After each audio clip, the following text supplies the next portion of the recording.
Praise the Lord, ஹல்லேலூயா. கிறிஸ்துவுக்குள் பிரியமானவர்களே, இந்த அருமையான காலை வேளையிலும் தேவ சமூகத்துக்கு வந்த உங்கள் ஒவ்வொருவரையும் இயேசுவின் நேற்று நாமத்தினாலே அன்பின் வாழ்த்துக்கள். இந்த நாளிலும் சங்கீதம் 139 சங்கீதம் 10 வசனத்தை அடியேன் வாசிக்கிறேன். அங்கேயும் உமது கை என்னை நடத்தும், உமது வலது கரம் என்னை பிடிக்கும். ஆமேன், ஹல்லேலூயா. ஸோ இந்த நாளில் தேவன் நம்மோடு பேசுகிறார் பாருங்க.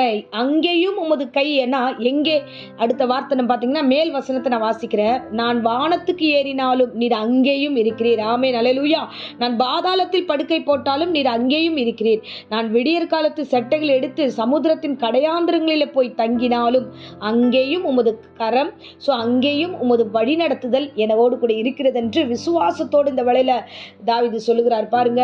அருமையான வேத வசனம் இந்த காலை வேளையில. எங்கே அப்படின்னா, என் தேவன் இல்லாத இடம் ஒரு இடமும் இல்லை. வானத்துக்கு மேலே ஏறி போய் எங்கே பார்த்தாலும் எங்க போய் தேவனே இல்லாத இடத்துல போய் நம்ம போய் பார்க்கலாம்னா இல்லை, அப்படி முடியவே முடியாது. எல்லா இடங்களிலும் அவர் இருக்கிறார் என்று சொல்லுகிறார். நான் வானத்துக்கு போறேன், அங்கேயே நீங்க இருக்கீங்க ஆண்டவரே. பூமியின் கடையாந்திரங்கள்ல அடி ஆழத்துல சமுத்திரத்தின் ஆழத்துக்குள்ள போய் அங்கே நான் போனாலும் அங்கேயே நீங்க இருக்கிறீங்க ஆண்டவரே. அங்கெல்லாம் உமது கரம் என்னை நடத்துகிறது, உமது வலது கரம் என்னை நடத்துகிறது. ஆமென், ஹல்லேலூயா. இதை குறித்து நம்ம பார்த்தீங்கன்னா வேதாகமத்துல இஸ்ரவேல் ஜனங்களை கர்த்தர் ரொம்ப அழகாய் நேர்த்தியாய் ஒரு அற்புதமான இடங்கள்ல கர்த்தர் நடத்தினார். அவருடைய வாழ்க்கையில இருள் இருந்த சூழ்நிலையில கூட ஒரு வெளிச்சமாக இருந்தது. அவர்கள் எப்படி நடத்தப்பட்டாங்கன்னா, பார்வோனால துரத்தப்பட்டார்கள். பார்வோனால பார்த்தீங்கன்னா பயந்து பயந்து பயந்து ஒவ்வொரு கட்டத்தில் கடந்து வருகிறார்கள். அங்க செங்கடல் வழியாக தேவன் அங்க ஒரு பெரிய வழியை கொடுத்திருந்தார்.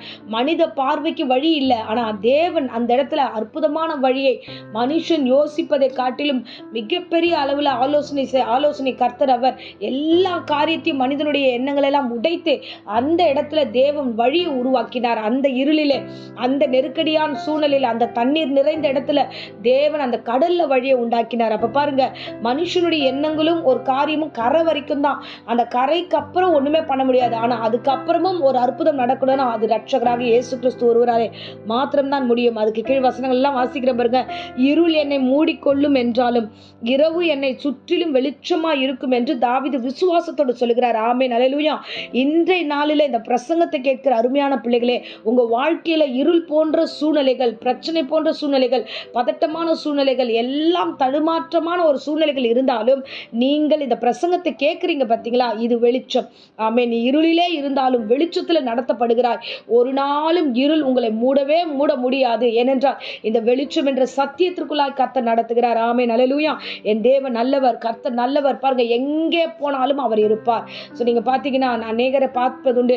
டாக்டர்ஸ் முடியாதுன்னு சொல்லிட்டாங்க. கடந்த நாள் 2 நாள் முன்பதாக ஒரு சகோதரி என்கிட்ட பேசும்போது சொன்னாங்க, டாக்டர்ஸால முடியவே இல்லை, அவ்வளோதான் அப்படின்ட்டு. கேன்சர் பேஷண்ட்டை குறித்து அவங்க பேசும்போது சொல்றாங்க, எங்களால் முடியல, அவ்வளோதான், நீங்க கொஞ்சம் கஷ்டமாக தான் இருக்கும், நீங்க ஆப்ரேஷன் பண்ணி தான் ஆகணும், இதை பண்ணி தான் ஆகணும் அப்படின்னு பல காரியங்களை சொல்லி பயம்புறுத்தி அவர்களை அந்த இடத்துக்கு கொண்டு போகிறார்கள். ஆனா இவங்க ஆப்ரேஷனுக்கு எல்லாம் ரெடி ஆயிட்டு இருக்கிற வேளையில அவர்களை மறுபடியும் டாக்டர்ஸ் மறுநாள் வான்னு சொல்லும்போது, ஒன்றுமில்லை, 3 மாசத்துக்கு எதுவும் தேவைப்படாது, ஆப்ரேஷன் வேணாம், மாத்திரை வேணாம், எதுவும் வேணாம், நீங்க வீட்டுக்கு போங்க, எப்பயும் போல சாப்பிடுங்கன்னு சொல்லி அனுப்புகிறார்கள். அந்த சகோதரி கண்ணீரோடு அடியேன் இடத்துல சொன்னாங்க, ஒரு 6 மாதமாக இருள் சூழ்ந்திருந்தது. ஆனா அவங்க விசுவாசித்து தேவனை நம்பி தேவனுடைய வசனத்துக்கு நேராக அவர்கள் ஓடி வந்தது நிமித்தமாக தேவன் அந்த இருளை வெளிச்சமாய் மாற்றுகிறார். ஆமென், ஹல்லேலூயா. வியாதி முத்தி டாக்டர் சொல்லுகிற வார்த்தை முடிந்தது. ஆனா தேவன் அங்கே நின்று அந்த முடிவை துவக்கமாய் மாற்றுகிறார். ஆமென், ஹல்லேலூயா. ஸோ எங்கெல்லாம் யாரெல்லாம் வழி கிடைக்கல, எனக்கு வேலை கிடைக்கல, வாழ்க்கை கிடைக்கல, எனக்கு சூழ்நிலை சரியா இல்லை, எனக்கு எல்லாமே இருளா இருக்கிறது, இது மேற்கொண்டு எப்படி போகும் தெரியலன்ற ஒரு குழப்பத்தின் மத்தியில் இந்த பிரசங்கத்தை கேட்டுக்கொண்டுதான் என் அன்பு பிள்ளைகளே, ஆவிக்கு மறைவா எங்கேயும் போகவே முடியாது. என் தேவன் எல்லாவற்றையும் வெளியரங்கமாய் வெளிச்சமாய் வைத்திருக்கிறார். எல்லா இடத்திலும் இரட்சகராக இயேசு கிறிஸ்து இந்த வேளையில் அசைவாடி கொண்டிருக்கிறார். அங்கேயும் அவர் கைதான். நீங்கள் நடக்கிற பாதையில் அவர் தான் இருக்கிறார். உங்களுக்கு மறைவாய் இருக்கிற பாதையிலும் அவர் தான் இருக்கிறார்.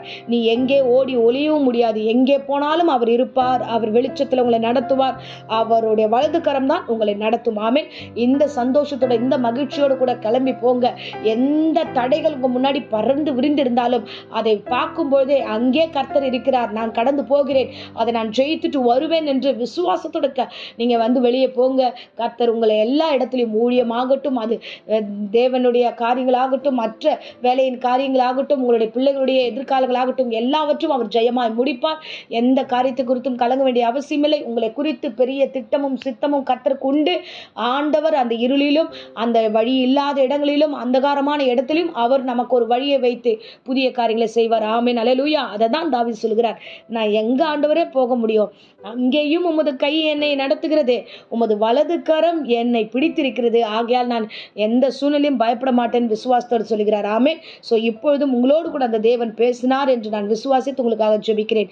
அன்பு ரட்சகா, இந்த அருமையான தருணத்தில் பிரசங்கத்தை கேட்ட ஒவ்வொரு பிள்ளைகளையும் ஆசீர்வதிப்பீராக. ஆண்டவரே, இருள் ஆண்டவரே மூடிக்கொண்டாலும் வெளிச்சமாய் நீர் இருக்கிறீர். ஆண்டவரே, என் பிள்ளைங்க எந்த இருளுக்குள்ள போயிருந்தாலும் அங்கே வழி இல்லை என்று மனிதர்கள் சொல்லலாம், சூழ்நிலைகள் சொல்லலாம், எல்லாம் பார்க்கும்போது அப்படிதான் இருக்குது. ஆனால் கர்த்தாவே, நீர் அந்த இடத்துல வழியை வைத்திருக்கிறீர். இஸ்ரவேல் ஜனங்களை வெளியே கொண்டு வந்த தேவன் இந்த பிள்ளைகள் எந்த இருளில இருந்தாலும் வெளியே கொண்டு வாங்க. மன இறுக்கத்தையும் குழப்பத்தையும் தேவையற்ற ஆண்டவரே பயத்தையும் கொடுக்கிற பிசாசை இயேசுவின் நாமத்தில் சபித்து கட்டுகிறேன். குடும்பங்களை வெளிச்சத்துக்கு மத்தியில் அனுப்புகிறேன். ஆசீர்வதியும் ஆசீர்வதியும். கர்த்தர் தாமே பொறுப்பெடுத்துகளும். வாலிபர்களை பத்திரப்படுத்துங்க ஆண்டவரே. டீனேஜ் பிள்ளைகளை ஆசீர்வதிங்க கர்த்தாவே. முதியோரை ஆசீர்வதியும். ஒவ்வொரு மீதும் ஆசீர்வாதம் அளவில்லாமல் இருக்கட்டும் கர்த்தாவே. இந்த வேளையில வியாதியோடு பலவீனத்தோடு இந்த பிரசங்கத்தை கேட்டுக்கொண்டிருந்தா இந்த இருள் இப்பொழுது வெளிச்சம் உண்டாகத்தக்கதாய் பூரண சுகத்தை கர்த்தர் கட்டளையிடுவீராக. வியாதி விக்கிரங்கள் பலவீனங்கள் எல்லாம் சபித்து பாதாட்டில் கட்டுகிறேன் கர்த்தாவே. நீரே ஆசீர்வதியும் வழிநடத்தும். இயேசுவின் நேற்று நாமத்தில் ஜெபித்து ஒப்பு கொடுக்கிறேன் ஜீவனுள்ள நல்ல பிதாவே. Amen. Amen. Praise the Lord. God bless you.